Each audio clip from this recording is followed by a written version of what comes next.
Hello everyone, I hope आप सब बहुत अच्छे होंगे। तो आज जो हम टॉपिक डिस्कस करने जा रहे हैं वो है why expired medicines can be dangerous and what you need to know about that. तो सबसे पहले हम ये जानते हैं कि एक्सपायर्ड मेडिसिन्स होती क्या हैं। तो एक एग्जांपल से समझते हैं कि जैसे एक व्यक्ति होता है, उसकी एक लाइफ स्पैन होती है, मतलब उसका जन्म होता है, जन्म से जब वो उसकी मृत्यु होती है तो उसके बीच का जो ड्यूरेशन होता है उसको हम लाइफ स्पैन कहते हैं। वैसे ही जो दवाइयाँ होती हैं उनकी मैन्युफैक्चरिंग से उनकी एक्सपायरी तक के जो बीच का जो भी टाइम होता है उसको हम उसका सेल्फ लाइफ बोलते हैं। तो जब मेडिसिन की सेल्फ लाइफ ख़त्म हो जाती है तो उनको हम एक्सपायर्ड मेडिसिन्स बोल देते हैं। तो अभी हम ये जानते हैं कि एक्सपायर्ड मेडिसिन से क्या क्या हमें नुकसान पहुंच सकता है।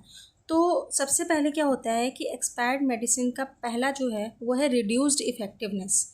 बहुत सारे ऐसे ड्रग्स होते हैं जो अपनी पोटेंसी लूज़ कर देते हैं। पोटेंसी लूज़ करने का क्या मतलब है?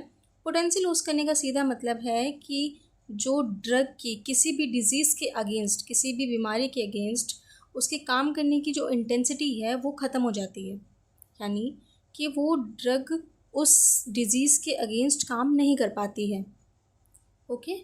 सेकंड जो है हमारा वो है टॉक्सिक डिग्रेडेशन प्रोडक्ट्स।